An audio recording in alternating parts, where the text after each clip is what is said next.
Hi guys, here is the solution for Form A of quiz for 1.1 and 1.2. For number 1, we're supposed to write these guys in interval notation. That's something that looks like this, or like this, or like this, or like this. Remember, open parentheses if it doesn't, it's not contained in the interval. Close parentheses if it is contained in the interval. So all real numbers between 2 and 4. So my interval is from 2 to 4. And it says not including 2 or 4. So parentheses all around either of those. For B, it says x not equal to 7. So we're going to go from negative infinity to 7.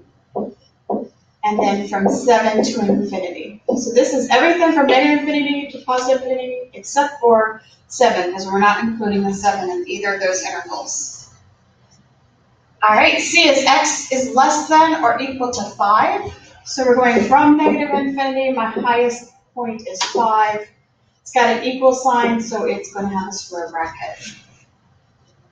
All right, D is another union. So here's my first interval from negative infinity to 7. It's an open circle, so I'm not including it, so parentheses. And then from 11 to infinity, but 11 is a closed circle, so I've got a bracket around 11. All right, list a number that would be contained in all the solutions that's given below. So we start off with anything between 3 and 10. And it doesn't have to be whole numbers, but I'm just going to list out the whole numbers because those are easy. That takes care of this set. Set number 2 says all x is such that x is less than 15. Well, all of these guys are less than 15, so that doesn't bother us.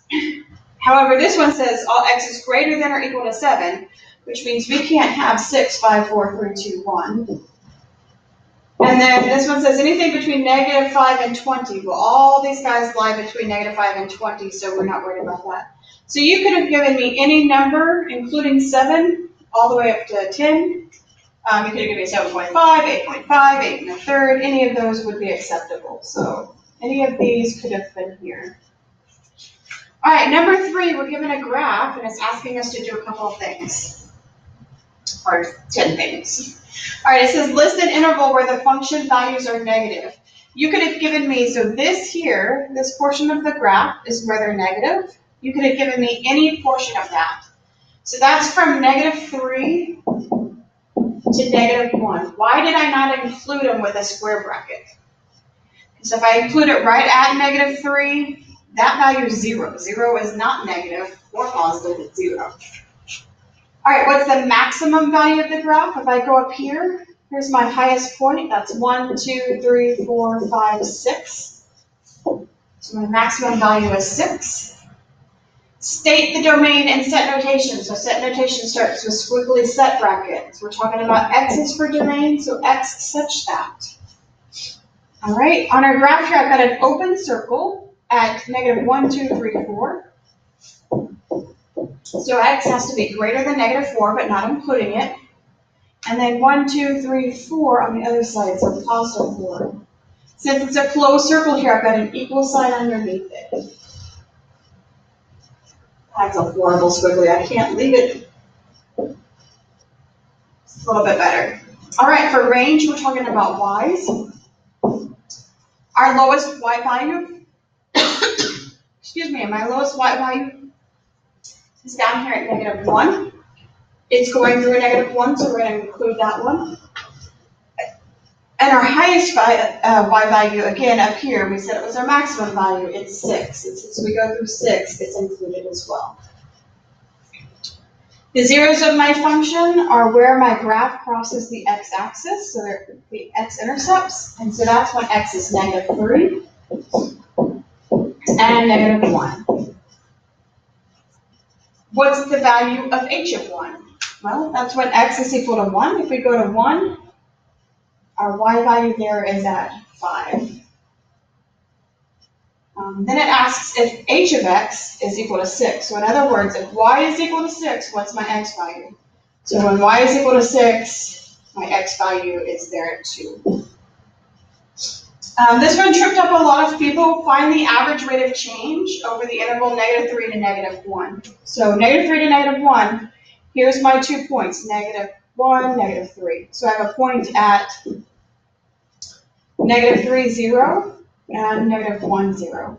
So my change in y is 0. My change in x is I went up 2. So my rate of change is 0 over 2, which would just be 0. We know that because we did not change in y value there. All right, moving on to number 4. We've got a table of values. It says find f of 0. So this is when x is 0. When x is 0, my y value is 3. Would the graph of f of x be increasing or decreasing between -1 and 2? So as my x's are getting bigger here, my y values are getting smaller, so we are decreasing. When f of x is equal to 5, remember another word for f of x is y. So when y is 5, what is x? When y is 5, my x value is -1. And then what is the average rate of change from -1 to 1? So when I go from -1 to 1, what's my change in y? So 5 to -2. I'm going to go down 5 to get to 0 and another 2 to get to 7. So I'm going down 7. My y values are going up 1, 2.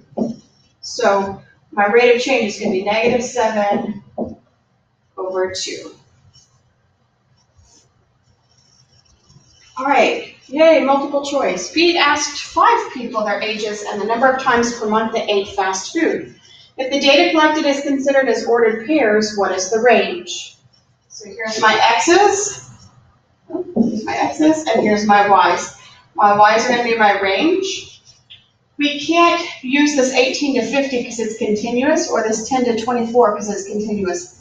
My range is only these specific values, not the numbers in between. So remember, if it's a list of numbers, you can't use inequalities. If you have inequalities, then you can't, if you have a list of numbers, you can't put it in interval notation. All right, so then is it age or is it times per month? And it's times per month is the range. So from 10, 12, 20, 24. So your answer here is C. Number 10, all right. Which of the following statements are true? List all that apply in the blank above. The domain of g of x is -3 to 6, including both -3 and -6. So I agree the interval is -3 and 6, but here 6 is not included, so this one would not be true. The 0.61 is included in the function. So I've got this 0.61. Again, that's that open circle, that's not included. The function has exactly 1 minimum and 2 maximum values. So I've got a maximum value here and here. I've got a minimum value here and here. So this is debatable. Some say that endpoints are minimum values, I'm going to count this, and some say that if it doesn't have a minimum to a max, if it doesn't go from decreasing to increasing, that is not a minimum value. It's not a turning point. It's not a minimum value. So that's debatable. If you put down C, I said, yep. And if you didn't put down C, I didn't take off points. All right, the range of g of x is -infinity to positive infinity. In order for that to be true, it would have to have arrows going this way and arrows going that way. So that is not true.